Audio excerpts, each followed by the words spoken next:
नमस्कार, मैं लोधी कृष्णा राष्ट्रवादी। साथियों, कल सुप्रीम कोर्ट का एक बड़ा ऐतिहासिक फैसला आया है।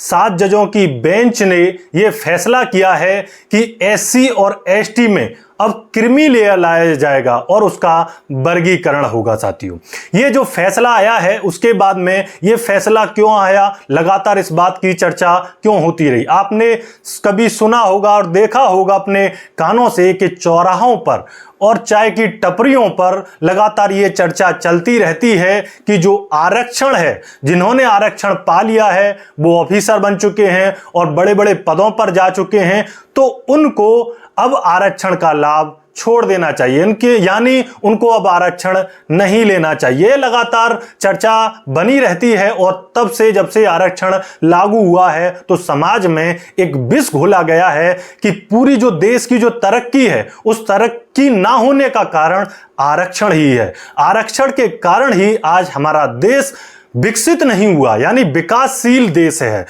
तरह तरह की ये चर्चाएं चलती रहती हैं। इन चर्चाओं का धीरे धीरे सुप्रीम कोर्ट में जाना और वहां पर भी इस चर्चा का होना कि भाई जो आरक्षण का लाभ ले चुके हैं उनको आरक्षण अब नहीं लेना चाहिए। सुनने में बड़ा अच्छा लगता है कि जिसने आरक्षण का लाभ ले लिया है उसको आरक्षण अब छोड़ देना चाहिए क्योंकि वो मजबूत बन चुका है। और गरीब लोग, जो सामान्य लोग हैं, वो भी यही सोचते हैं कि हाँ, यह फैसला बड़ा सही फैसला है। साथियों, लेकिन एक तर्क बनता है कि जब यह फैसला आया तो इसके पीछे क्या आपने आंकड़े कहां से आए, क्या आपने इतने आंकड़े जुटा लिए कि किन लोगों ने इसका फायदा लिया है, कौन लोग अब क्रीमी लेयर में लाने योग्य बन चुके हैं और कौन योग नॉन क्रीमी लेयर में लाने योग्य बन चुके हैं, कौन आर्थिक दृष्टि से मजबूत हो चुके हैं। लेकिन जब आरक्षण की बात की गई थी संविधान में तो उस समय स्पष्ट था कि आरक्षण जो है वो गरीबी उन्मूलन के लिए नहीं है। आरक्षण जो है वो शैक्षणिक और सामाजिक दृष्टि से जो पिछड़े हुए लोग हैं, जो पिछड़ी हुई जातियां हैं, उनको आरक्षण दिया जाएगा जिनसे उनका प्रतिनिधित्व बन सके। साथियों, चलिए बात करते हैं, थोड़ा सा और अच्छी तरीके से समझने के प्रयास करते हैं कि यह प्रतिनिधित्व क्या है। साथियों, मान लीजिए किसी संस्था में अगर सभी जातियों से लोग आ जाते हैं और उसमें कुछ ऐसी जातियां हैं जो देश में बहुसंख्यक हैं, उसका प्रतिनिधित्व लगभग शून्य है, जो सामाजिक और शैक्षणिक रूप से पिछड़ी हुई है। तो साथियों, इसका मतलब यह नहीं है कि गरीबी उन्मूलन के कि ये गरीब है इसको प्रतिनिधित्व आप दे दें, ऐसा कुछ नहीं था तो उसमें कि हम प्रतिनिधित्व देंगे वो किसके आधार पर कि सामाजिक और पिछड़ेपन के कारण जो जातियां पीछे रह गई हैं उनको हम आगे लेकर के आए, एक अपने देश की तरक्की में वो भी जातियां अपना हिस्सा निभाएं, अपना कार्य करें। तो साथियों, लेकिन अब देखना होगा कि ये जो फैसला आया है इसका आंकड़ा कहां से जुटाया। क्या आपने जातिगत जनगणना कर ली जिससे आपको पता लग गया कि भाई इस जो ये वर्ग है, जो एससी एसटी में और ओबीसी में भी जो वर्ग है, ये क्रीमी लेयर में अब लाया जाना चाहिए। ये आंकड़े कहां से आए? 1931 में जब जनगणना हुई थी, जनगणना के बाद भी जब आपने देखा होगा कि एससी एसटी को रिप्रेजेंटेशन तो मिला लेकिन ओबीसी वर्ग के लिए कोई रिप्रेजेंटेशन ऐसा नहीं था, कोई आरक्षण का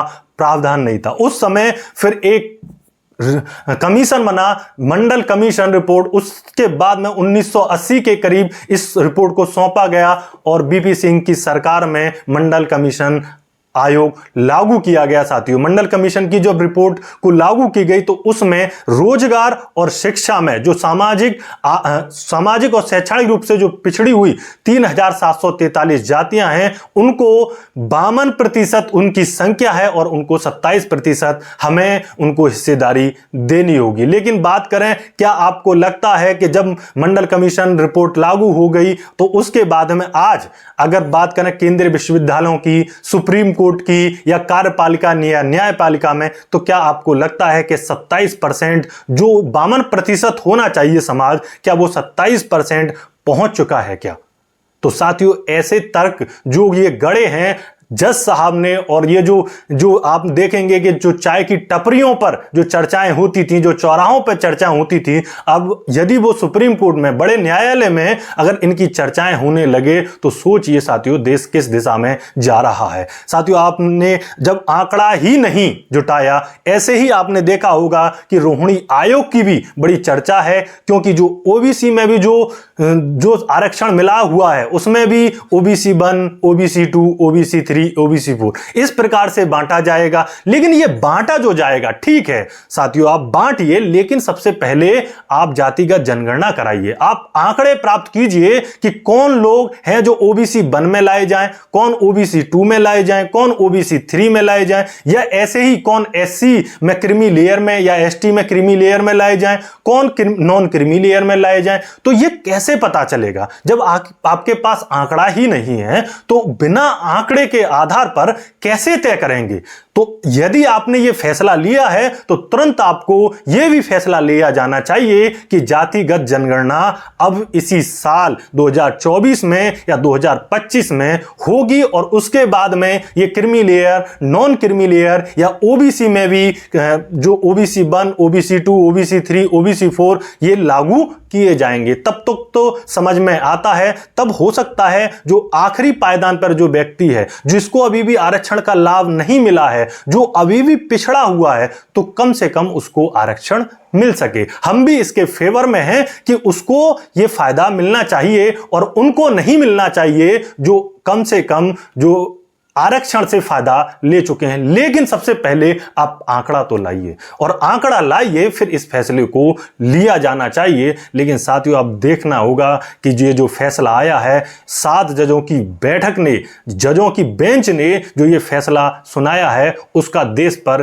क्या प्रभाव पड़ता है। लेकिन आज आप जानते हैं, चाहे आप ब्यूरोक्रेसी की बात करें, चाहे आप 100 केंद्रीय विश्वविद्यालयों की बात करें, वहां पर असिस्टेंट प्रोफेसर कितने हैं, कितने कुलपति जो SC ST OBC से हैं, आपके प्रेस और मीडिया में कितने SC ST OBC से हैं, तो ये आंकड़ा भी थोड़ा सा सामने आना चाहिए। या न्यायपालिका में कितने SC ST OBC हैं, तो कम से कम ये जो प्रतिनिधित्व है इनकी संख्या बढ़नी चाहिए। लेकिन आने वाले समय में देखने को मिलेगा कि सारा का सारा आरक्षण धीरे धीरे creamy layer, non creamy layer के नाम से SC ST से भी खत्म हो जाएगा, फिर OBC से भी। बस एक आरक्षण बचेगा, वो होगा EWS, यानी कि जो EWS है, जो आर्थिक आधार पर दिया गया है, सिर्फ वही आरक्षण बचेगा। उसके बाद में देखा जाएगा कि वर्गीकरण हो चुका है, इससे SC और ST में भी फूट पड़ेगी और OBC में भी ये फूट पड़ चुकी है कि भाई जो आरक्षण का लाभ है